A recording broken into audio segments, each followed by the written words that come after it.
On the 1st of July, 1898, as the Caribbean sun climbed above the Cuban horizon, Colonel Theodore Roosevelt sat astride his horse Texas, surveying the dense tropical vegetation that concealed both opportunity and death. The morning air hung thick with humidity and tension, a peculiar mixture that soldiers would later describe as the smell of impending history. Before him stretched the San Juan Heights, a modest ridge that would soon become immortalized in American military lore, and behind him waited nearly 15,000 men, whose fate rested upon decisions made in the next few hours. The Spanish-American War had erupted barely 3 months earlier, ignited by the mysterious explosion of the USS Maine in Havana Harbor on the 15th of February. According to contemporary accounts published in the New York Journal and other period newspapers, the rallying cry, "Remember the Maine, to hell with Spain," had swept across the United States with unprecedented fervor, transforming a nation's grief into martial determination. Now that collective rage had crystallized into this moment, where American forces under General William Shafter prepared to assault the fortified Spanish positions defending Santiago de Cuba. Roosevelt, the former Assistant Secretary of the Navy, who had resigned his comfortable position to form the 1st United States Volunteer Cavalry, better known as the Rough Riders, represented a peculiar amalgamation of American society. His regiment combined Ivy League athletes, Western cowboys, Native American scouts, and frontier lawmen into a force that newspaper correspondents found endlessly fascinating. Among them rode men like Bucky O'Neill, the legendary Arizona sheriff, and Tom Isbell, a Cherokee warrior whose tracking skills proved invaluable in the Cuban wilderness. The strategic importance of San Juan Heights could not be overstated. Spanish General Arsenio Linares had positioned approximately 750 defenders along these ridges, understanding that whoever controlled this terrain controlled the approaches to Santiago. The Spanish forces, though significantly outnumbered, occupied fortified blockhouses and trenches that transformed the heights into a formidable defensive position. Their Mauser rifles, superior in range and accuracy to the American Krag-Jorgensen carbines, gave them a technological advantage that compensated somewhat for their numerical inferiority. As dawn broke on that fateful July morning, the American forces began their advance through what soldiers called Hell's Half-Acre, a killing field of open ground swept by Spanish fire. The 6th and 16th Infantry Regiments, composed largely of African American soldiers under white officers, moved forward with disciplined precision. These Buffalo Soldiers, as they were known, had earned their reputation fighting on the western frontier, and they would prove instrumental in the coming battle, despite the racial prejudices that would later diminish their contributions in popular accounts. The sound of Spanish artillery shattered the morning calm, announcing that the enemy had no intention of surrendering their position without exacting a terrible price. American soldiers, many experiencing combat for the first time, discovered that war bore little resemblance to the romantic notions propagated by patriotic newspapers back home. The reality involved mud, blood, confusion, and a chaos that no amount of training could fully prepare them to face. The American advance began in earnest around 8 o'clock in the morning, though the oppressive heat made it feel as though the sun itself had declared war upon the attacking forces. Brigadier General Henry Lawton's division had spent the previous day capturing the village of El Caney, a diversionary action meant to prevent Spanish reinforcements from reaching San Juan Heights. That battle, expected to last 2 hours, had consumed the entire day and cost American forces significant casualties, delaying the coordinated assault that General Shafter had envisioned. Now, with Lawton's exhausted troops finally arriving to support the main attack, the American forces prepared to storm the heights, through a narrow jungle trail that funneled thousands of men into a confined space perfectly zeroed by Spanish artillery.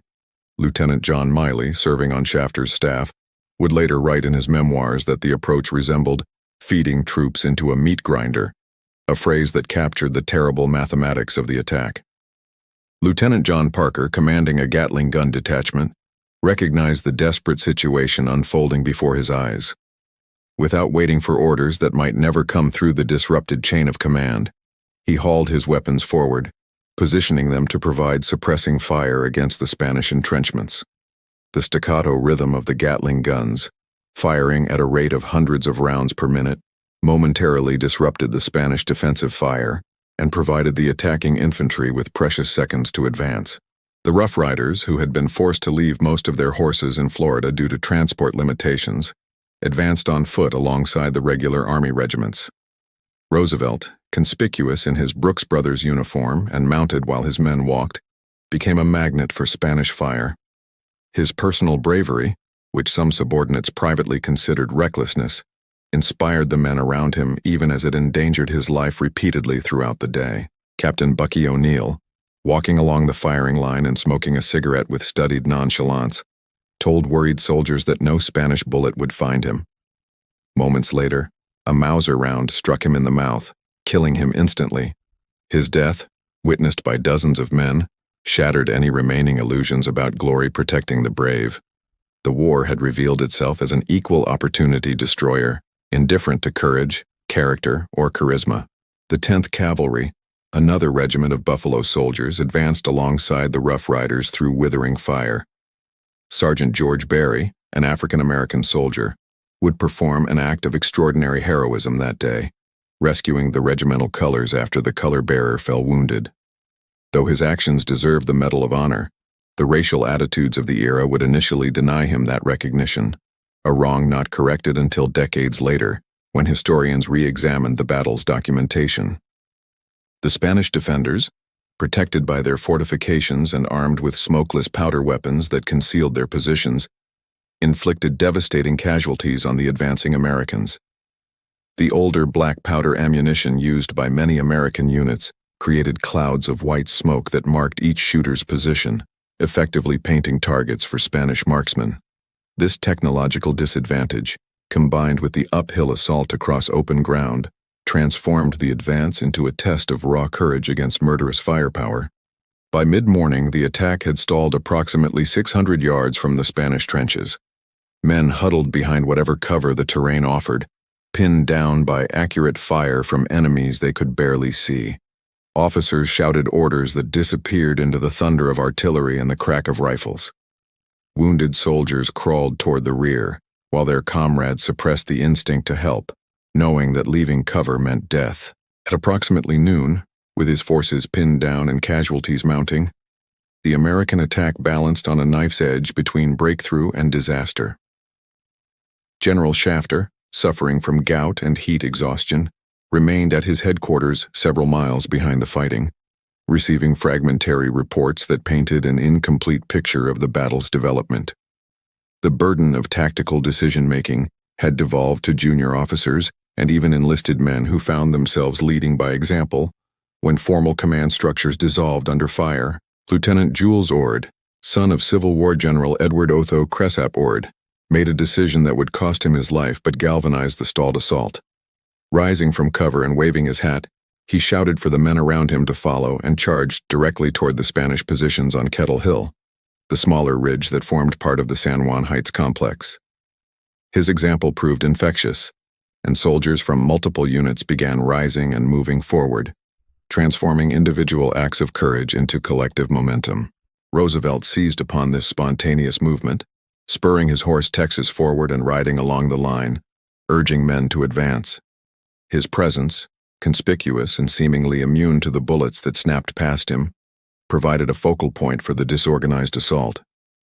The Rough Riders, intermixed with soldiers from the 9th Cavalry and elements of other regular Army units, surged forward in what participants would describe as less a coordinated attack than a spontaneous eruption of aggression born from desperation and determination. The charge up Kettle Hill unfolded in stages, with small groups of men rushing forward, taking cover, then rushing forward again in an irregular rhythm dictated by courage, exhaustion, and the intensity of Spanish fire. Contrary to the romantic paintings that would later depict a unified cavalry charge, the reality involved muddy, exhausted infantrymen scrambling up a hill through barbed wire obstacles, while Spanish defenders poured fire into their ranks from entrenched positions above. Private Charles Post of the 71st New York Volunteers, writing years later in his autobiography, recalled the surreal quality of those moments when time seemed to simultaneously speed up and slow down. He described watching a soldier beside him stop to carefully reload his rifle while bullets kicked up dirt all around. The man's hands steady despite the chaos, performing the mechanical actions drilled into him during training even as rational thought surrendered to instinct and adrenaline. The Spanish defenders fought with desperate courage, knowing that retreat meant abandoning their countrymen in Santiago to inevitable defeat. Spanish Captain Joaquin Vara del Rey, commanding forces at El Caney, had already demonstrated the ferocity with which Spanish officers led their men, fighting until he was killed alongside his two sons. That same spirit animated the defenders on San Juan Heights, who maintained disciplined fire even as American soldiers approached their positions. As the Americans closed to within 100 yards of the Spanish trenches, the defenders faced an impossible choice: maintain their positions and face certain death or destruction, or retreat while they still could and preserve their forces for the defense of Santiago itself. Spanish commanders, watching their carefully prepared defenses about to be overwhelmed by sheer numbers and determination, gave the order to fall back to secondary positions closer to the city. The moment when American soldiers finally reached the Spanish trenches on Kettle Hill came not with triumphant cheers, but with exhausted relief. Men threw themselves into the captured fortifications, gasping for breath in the stifling heat, surrounded by the detritus of battle and the evidence of Spanish casualties inflicted by American fire during the assault. Roosevelt, arriving moments later wrote that he felt an exhilaration he had never experienced before, though that satisfaction would be tempered by the butcher's bill still being tallied across the battlefield. The capture of Kettle Hill proved to be merely the prelude to the larger objective. Before the Americans stretched approximately 500 yards of open ground, followed by the main Spanish position atop San Juan Hill proper. This second ridge stood higher and more heavily fortified than Kettle Hill, crowned by a prominent blockhouse that had directed Spanish fire throughout the morning. Taking this position would require the exhausted American forces to reorganize and launch another assault across ground already littered with casualties from the morning's fighting. Roosevelt, flush with the success of capturing Kettle Hill, attempted to rally his mixed force of Rough Riders and regular cavalry for an immediate follow-up assault. He discovered that warfare's friction extended beyond the enemy's resistance to include the challenges of maintaining unit cohesion, communication, and command authority in the chaos following combat. Soldiers scattered across the captured position, some seeking water, others tending wounded comrades, many simply recovering from the physical and psychological toll of the morning's fighting. While Roosevelt worked to organize his forces, other American units had independently launched their assault on San Juan Hill itself. The 6th and 16th Infantry Regiments, those Buffalo Soldier units that had advanced through murderous fire all morning, reached the base of San Juan Hill and began their ascent without waiting for coordination with other forces. Their officers, recognizing that hesitation would only increase casualties, chose to maintain momentum even if it meant attacking without support. Lieutenant John Pershing, who would later command American forces in World War I, led elements of the 10th Cavalry in this assault. His leadership during those crucial minutes demonstrated the qualities that would eventually elevate him to supreme command, though in that moment he remained simply another officer leading exhausted men against a determined enemy. The soldiers under his command, many of them African-American troopers who understood they would receive little credit for their sacrifices, advanced with a professionalism that contradicted the racist assumptions prevalent in American society. The Spanish defenders on San Juan Hill maintained a disciplined retreat, falling back by squads while others provided covering fire. This tactical withdrawal, executed under extreme pressure, demonstrated that Spanish forces remained dangerous despite being outnumbered and outgunned. Spanish soldiers carried their wounded when possible, abandoned equipment only when necessary, and maintained enough organizational cohesion to establish defensive positions along successive ridgelines closer to Santiago. As American flags appeared atop both Kettle Hill and San Juan Hill, shortly after 2 o'clock in the afternoon, the symbolism of the moment was not lost on participants or observers. Richard Harding Davis, the famous war correspondent covering the battle for the New York Herald, witnessed the final assault and later wrote dispatches that transformed the chaotic, bloody reality of the battle into a narrative of American heroism and destiny that resonated with readers back home hungry for validation of their nation's imperial ambitions. The cost of victory became apparent as the adrenaline of combat faded, and soldiers began counting their losses. American casualties exceeded 1,000 men killed, wounded, or missing, a significant percentage of the attacking force. Individual regiments had suffered devastating losses, with some companies reduced to half their effective strength. The Rough Riders alone counted 89 casualties from their complement of approximately 500 men who participated in the assault. Medical services, overwhelmed by the number and severity of casualties, struggled to provide adequate care. Wounded men lay in the tropical sun for hours awaiting treatment, their suffering compounded by inadequate water supplies and the primitive state of military medicine in 1898. Clara Barton, the legendary Civil War nurse now leading the American Red Cross, had established medical facilities near the fighting, but the sheer number of casualties strained even her organization's considerable resources and experience. The afternoon of July 1st brought no respite for the exhausted American forces now occupying the San Juan Heights. Spanish artillery, repositioned closer to Santiago, began systematically shelling the captured positions with renewed intensity.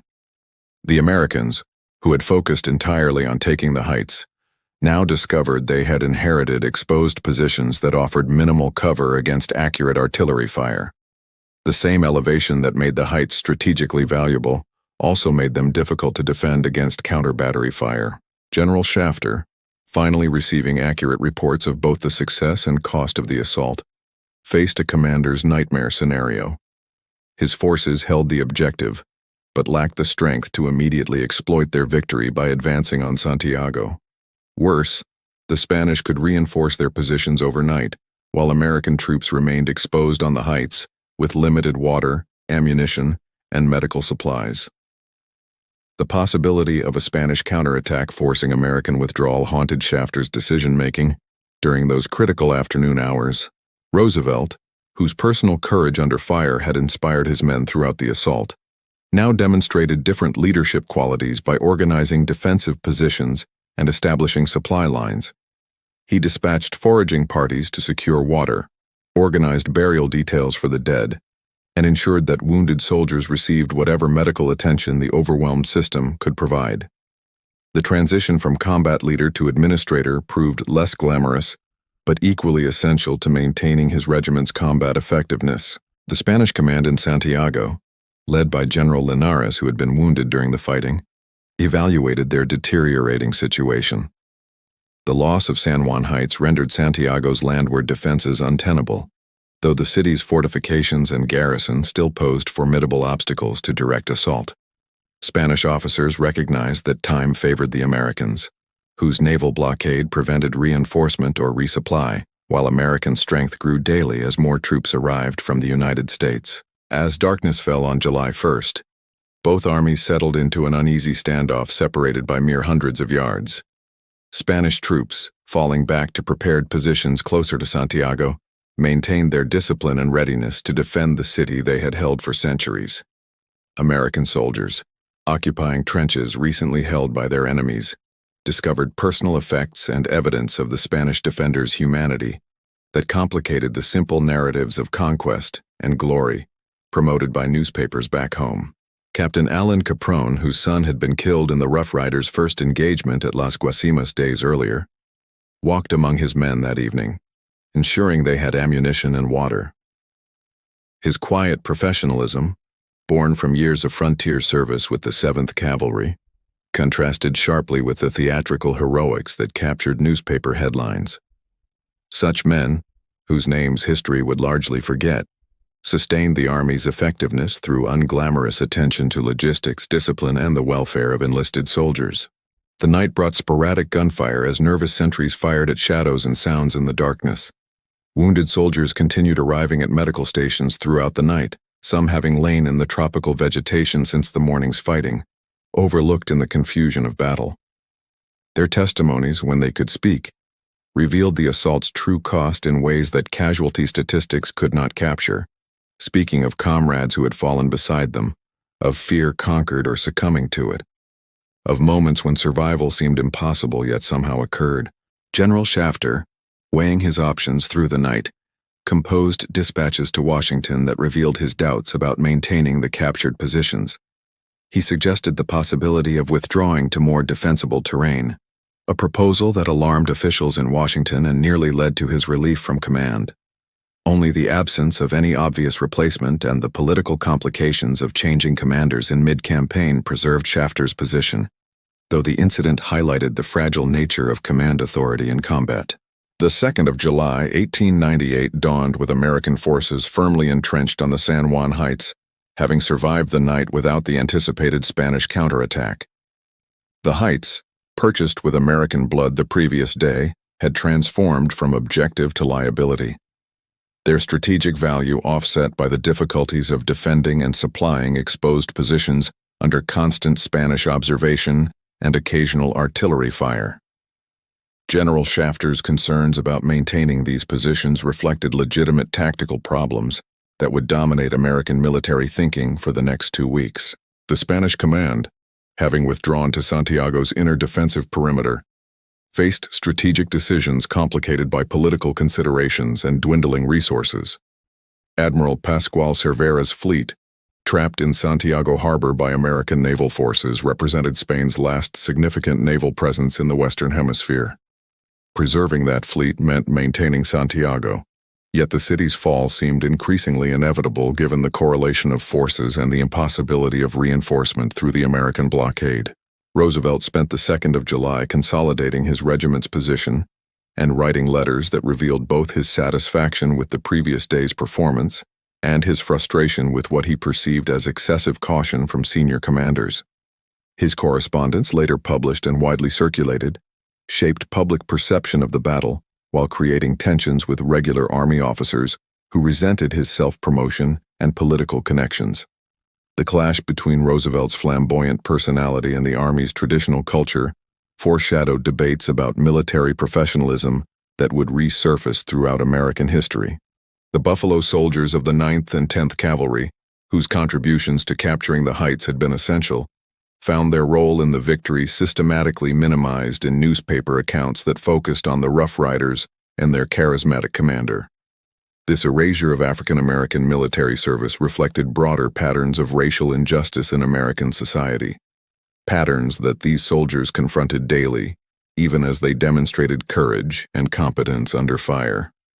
Sergeant Horace Bivens of the 10th Cavalry wrote letters home, describing the battle with pride in his unit's performance and bitterness about the recognition they were denied. Medical conditions behind American lines deteriorated as tropical diseases began afflicting soldiers already weakened by combat stress, inadequate diet, and exposure to harsh conditions.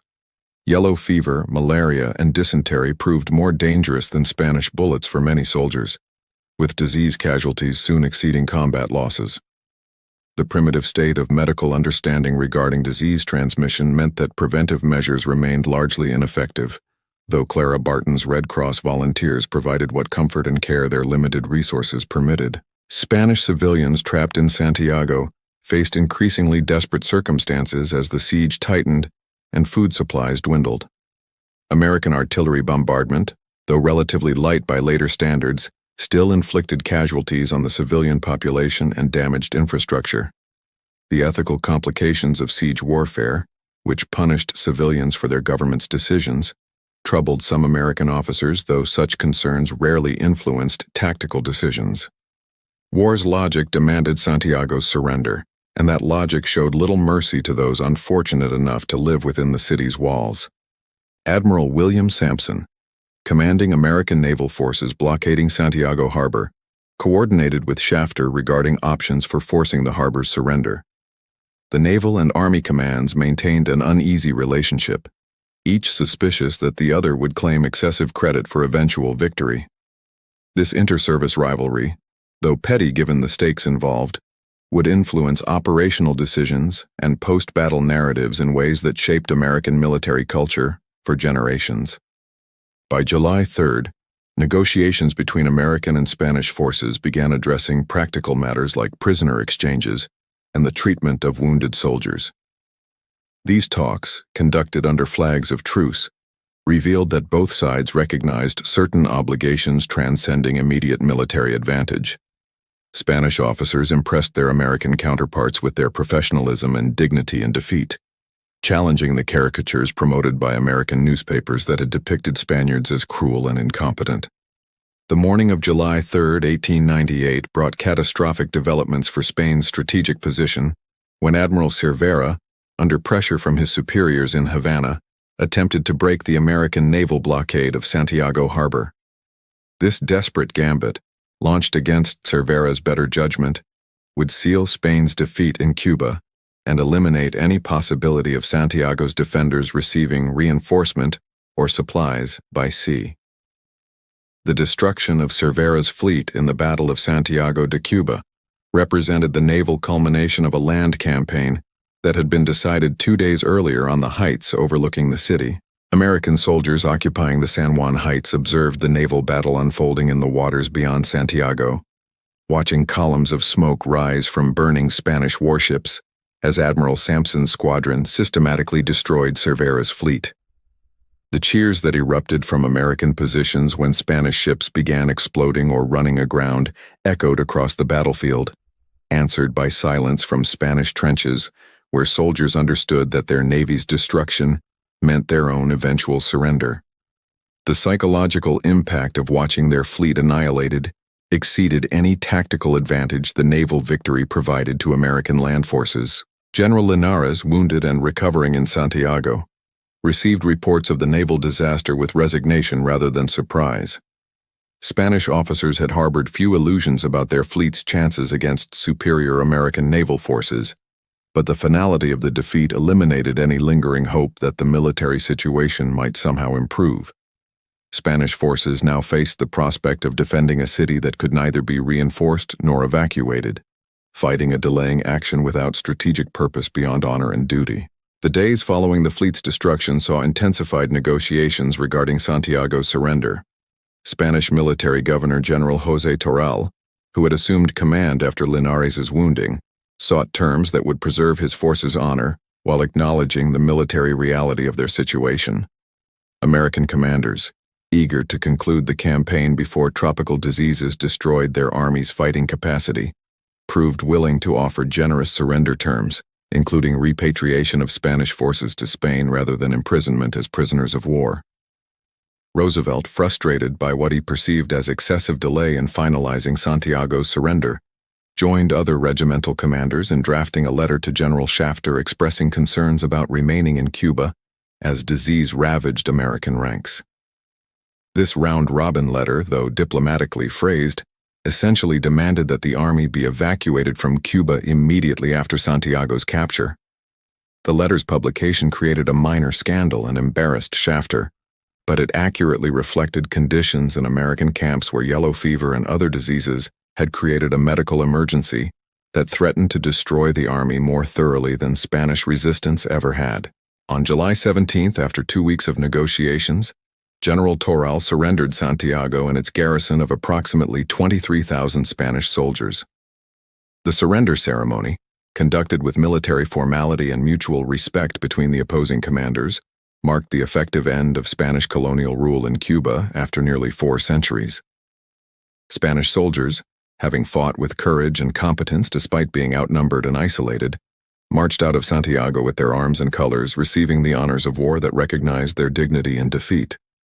The American flags raising over Santiago's municipal buildings symbolized not merely military victory, but the transfer of imperial authority from Spain to the United States. Cuban insurgents, who had fought Spanish colonial rule for decades and whose guerrilla warfare had weakened Spanish control long before American intervention, found themselves excluded from the surrender ceremony and the city itself. This exclusion foreshadowed the complicated relationship between American occupiers and Cuban nationalists that would define Cuba's path to nominal independence in the years ahead. Roosevelt and the Rough Riders, along with most American forces in Cuba, received orders to evacuate to camps in the United States where they could recover from disease and combat exhaustion. The regiment that had captured such disproportionate public attention would be disbanded within months, its members returning to civilian life carrying memories of those July days when they had charged up hills whose strategic importance paled beside their symbolic power in American imagination. The weeks following Santiago's surrender revealed the true cost of the campaign in Cuba. A butcher's bill paid not primarily in combat casualties, but in disease deaths that had decimated American ranks with ruthless efficiency. Of the approximately 5,000 American casualties in the Cuban campaign, fewer than 400 resulted from combat, while the vast majority fell to yellow fever, malaria, typhoid, and dysentery. This disparity between combat and disease casualties shocked the American public conditioned by newspaper accounts to expect glorious battlefield deaths rather than the inglorious reality of soldiers wasting away in fever hospitals. Colonel Theodore Roosevelt returned to the United States in August 1898 as the most celebrated military figure of the war, his fame secured by both his genuine courage under fire and his skillful cultivation of newspaper correspondents who had witnessed the San Juan Heights assault. Within months, he would leverage this celebrity into the governorship of New York, beginning a political ascent that would carry him to the presidency by 1901 after President William McKinley's assassination. Roosevelt's trajectory from Rough Rider commander to President of the United States demonstrated how military service in what Secretary of State John Hay called a splendid little war could catapult ambitious men to political prominence. The treatment of African American soldiers who had fought at San Juan Heights exemplified the contradictions of American society at the turn of the 20th century. Buffalo soldiers, who had demonstrated courage and competence under fire, returned to a nation that denied them basic civil rights and systematically excluded them from the benefits and recognition afforded to white veterans.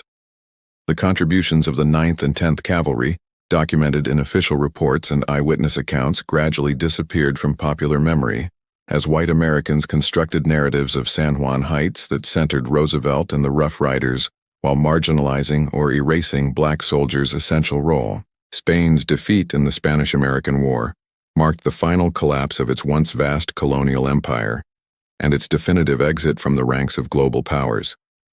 The Treaty of Paris, signed in December 1898, forced Spain to relinquish control of Cuba, Puerto Rico, Guam, and the Philippines to the United States.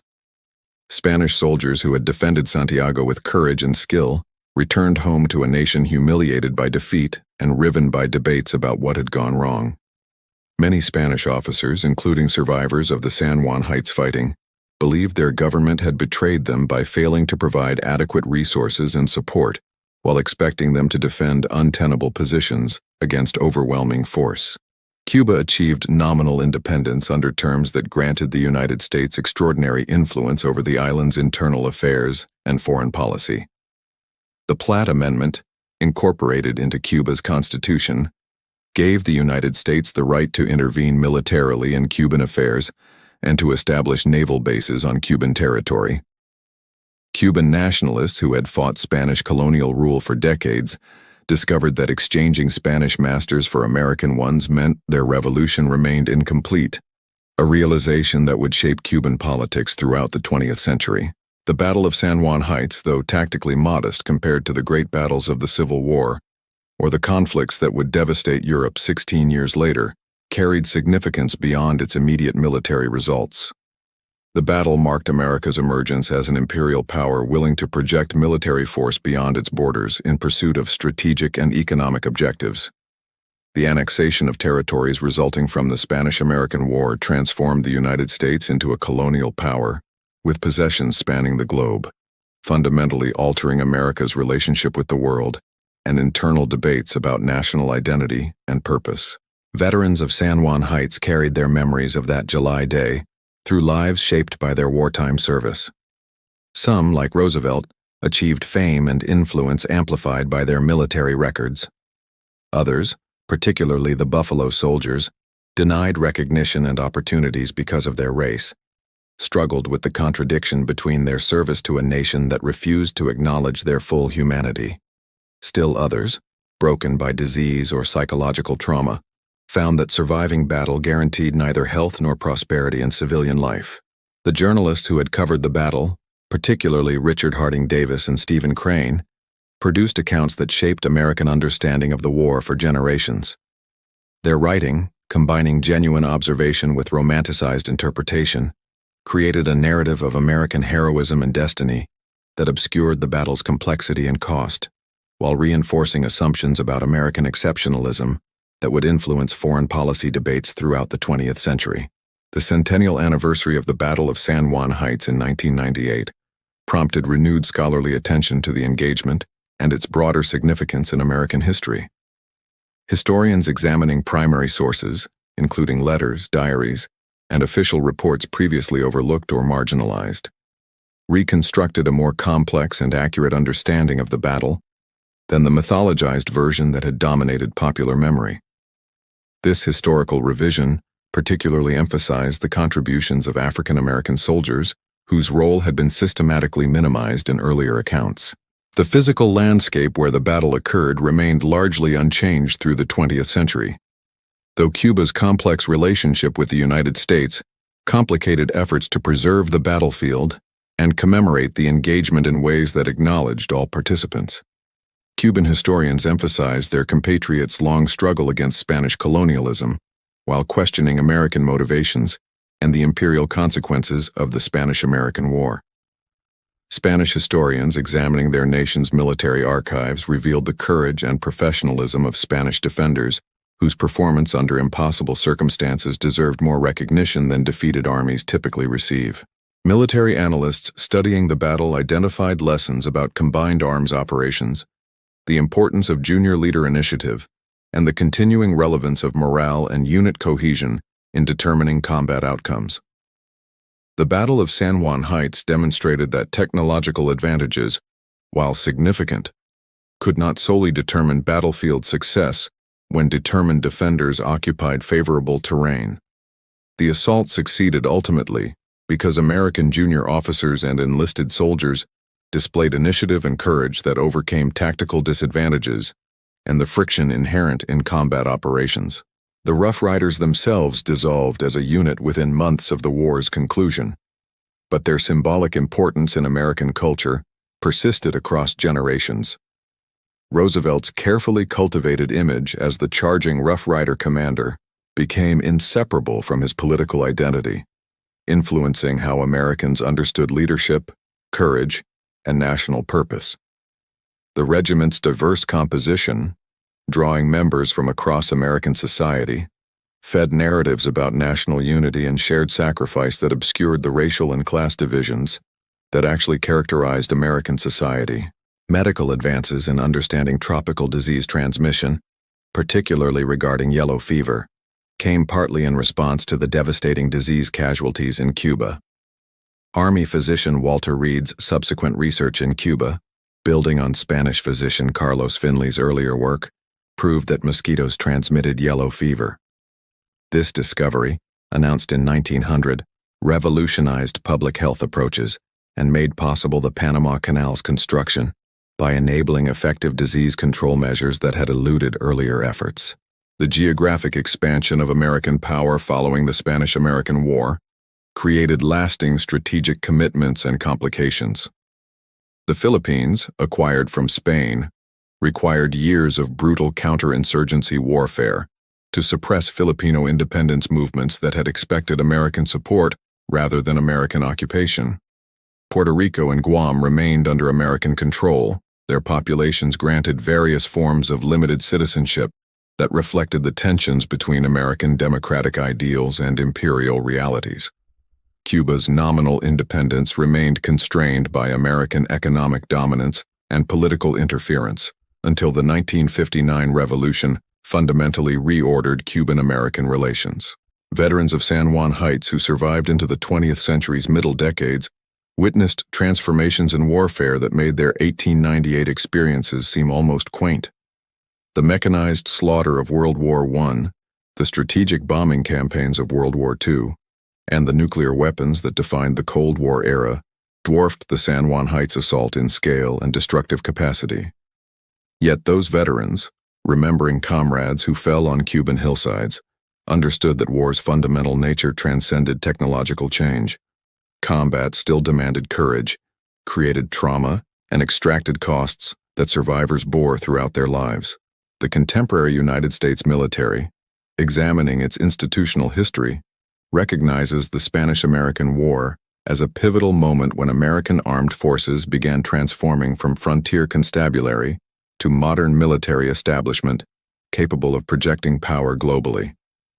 The lessons learned in Cuba regarding logistics, medical support, combined arms operations, and civil-military relations influenced reforms that shaped the 20th century American military. The battle itself, though modest in scale, demonstrated both the potential and limitations of American military power at the dawn of the American century. San Juan Heights today stands as a memorial to courage and sacrifice displayed by soldiers on both sides of the battle. The Spanish defenders who held their positions against overwhelming odds, the American soldiers who advanced through murderous fire to capture those positions, and the Cuban insurgents whose long resistance to Spanish rule created the conditions for American intervention, all contributed to a moment that transformed nations and empires. Their memory, properly understood, transcends nationalistic narratives to reveal universal truths about warfare's costs and the ordinary people who bear those costs, regardless of which flag they serve. The story of San Juan Heights ultimately belongs to the individual soldiers who fought there, whose names history has largely forgotten, but whose collective courage and sacrifice shaped their nation's destinies in ways they could not have imagined as they charged up those Cuban hillsides on a sweltering July day 127 years ago.